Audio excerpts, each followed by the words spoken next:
Hey, it's Miri. Welcome back again to my YouTube show. This is a show where I decorate a cake and tell you some different, strange, odd, fascinating story about history or whatever I'm kind of interested in today. I want to talk about a show that I watched in the 90s. It's called The Adventures of Pete and Pete. And if you don't know that show, what do we even have in common? These two brothers, and they both had red hair. One of them, the older one, was on Home Alone. And one brother has a tattoo of this woman, very evocative tattoo on his arm, and he makes her dance. His parents hate it. He has to wear long sleeves all the time. There's a bus driver named Stu, and he has a whole love story sub-narrative happening. We go every year to the Hoover Dam on vacation. And the one thing that's different about the mom is that she has a metal plate in her head from an accident she suffered when she was a little girl. She can pick up radio stations and newscasts, and so they'll just be like, "Mom, what's the weather?" And she'll be like, "Hold on, it's gonna be 78 degrees outside and sunny." Was lost on me as a preteen or teenager what that was all about. So today we're going to talk about Flim Flam Man, John Romulus Brinkley. So John Romulus Brinkley was born in North Carolina in the late 1800s. His father was a traveling salesman and traveling preacher, and he was actually his father's illegitimate child. His mother was the niece of his father's wife. So you can already tell that this is going to be a bit of an entertaining story. He learned, I'm sure, how to grift and sell things from his father. He had to go to this college in Chicago that is called a College of Eclectic Medicine. He got really interested in glandular science. So at the time, it was really popular to basically treat people with glandular extractions to help their mood. Now, a gland can be anything from like lymph nodes to, sweat glands to testicles. He developed this potion and he advertised it as a remedy for erectile dysfunction. As you can imagine, this was pretty popular. He was selling for quite a bit of money these vials of basically some kind of snake oil that promised to improve your sexual performance. He was just like banished out of the town for being just this total ne'er-do-well. He goes to Kansas, and in Kansas there is this institution, and it's basically like a diploma mill. Give them a certain amount of money, they give you a diploma, and he was actually licensed to practice medicine in 8 different states. He sets up his shop in Kansas, and the way he tells the story is this. A farmer comes to him and says, "Hey, Dr. Brinkley, I'm really having trouble pleasing my wife. I'm just not doing it for her in the bedroom anymore. Can you please help me?" And he says, "No, I don't have anything for you. Unfortunately, not at this time. You are a lost cause." So the guy looks out the window and he sees 2 goats mating in the yard or the field or whatever. And he says, "Oh, if only I had the energy of those goats, I would be able to please my wife. Maybe you could implant the goat testicles into me. And he agreed to implant some goat testicles into this man. And once they were implanted, the man recovered. He, had wonderful relations with his wife, and they got pregnant right away. Men around town are beginning to hear about this goat testicular transplant that Dr. Brinkley is doing, and he gets just a lot of business from far and wide.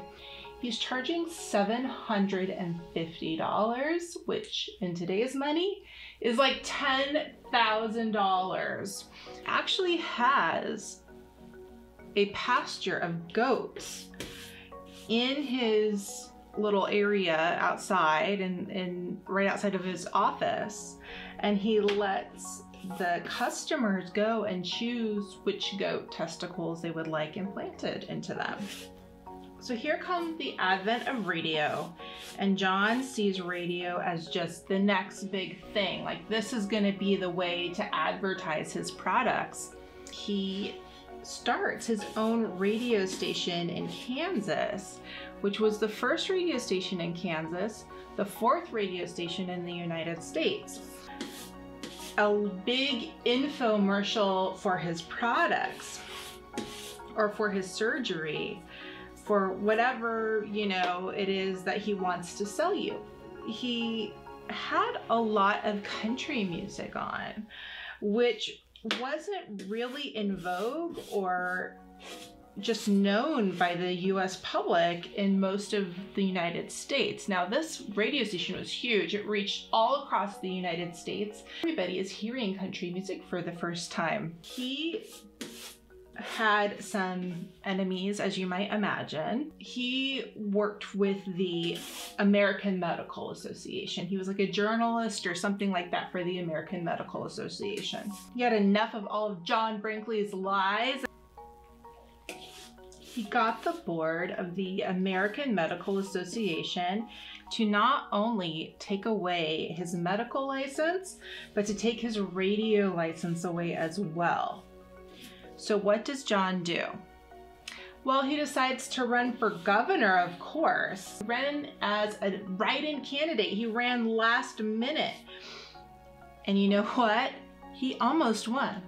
And he would have too, except the election board made some kind of silly rule that in order for your vote to count, you had to spell his name exactly correct. And if you didn't, it didn't count. Appealing to people's fears about the future, promising them whatever they want, free everything, and, a lake in every county, all kinds of ridiculous things. He lost his bid for governor. So what does John do? He moves to South Texas, Del Rio, Texas, by the way, which is I think right on the border of Texas and Mexico. And he develops this elixir that he calls Formula 1020.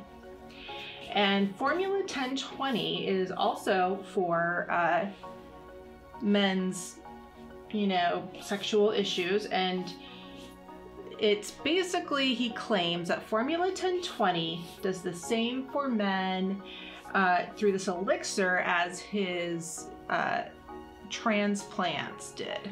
He's doing very, very well. He cuts a deal with Mexico to actually broadcast from south of the border. And he creates the largest radio station the world has ever seen. You could listen to it in 17 different countries, not states, countries. And he's selling his product. He's playing country music.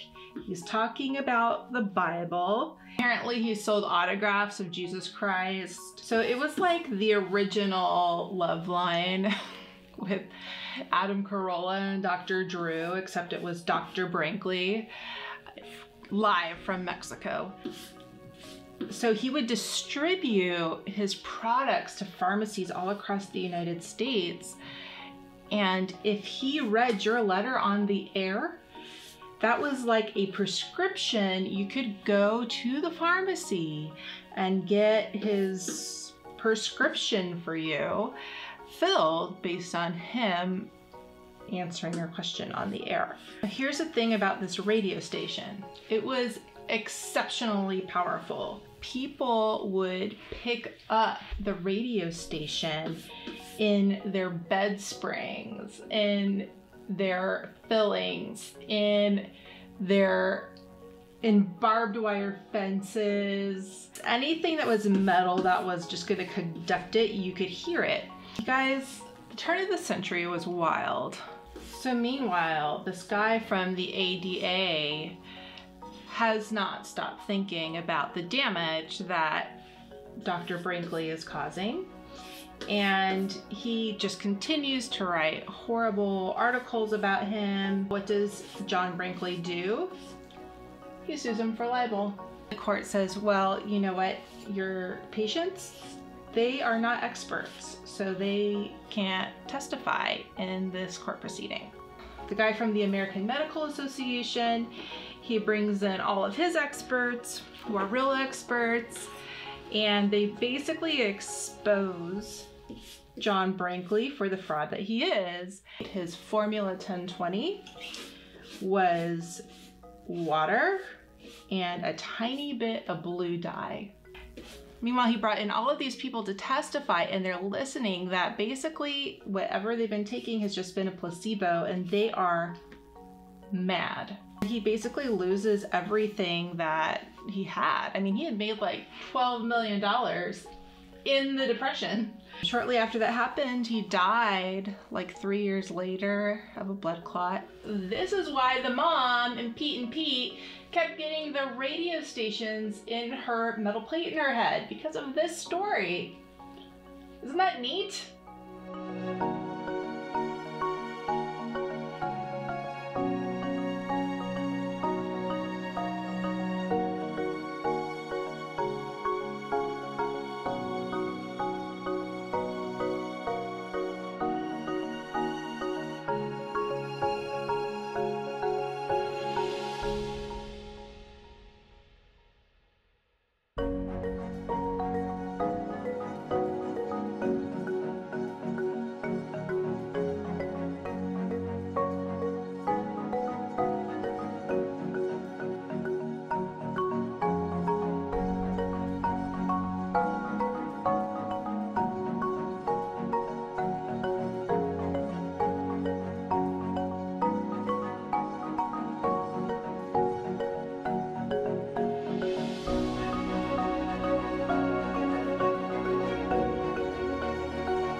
Made a very colorful cake for a very colorful character, John Brinkley. It's so colorful. I did so many colors. I maybe went a little bit overboard, but I just wanted something bright and fun for today.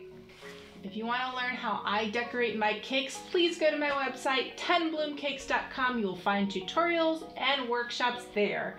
Also, follow me on Instagram at 10bloomcakes. And if you like this video and you want to see more, be sure to subscribe. Hit that button below. It was great sharing some stories with you today. Have a good one.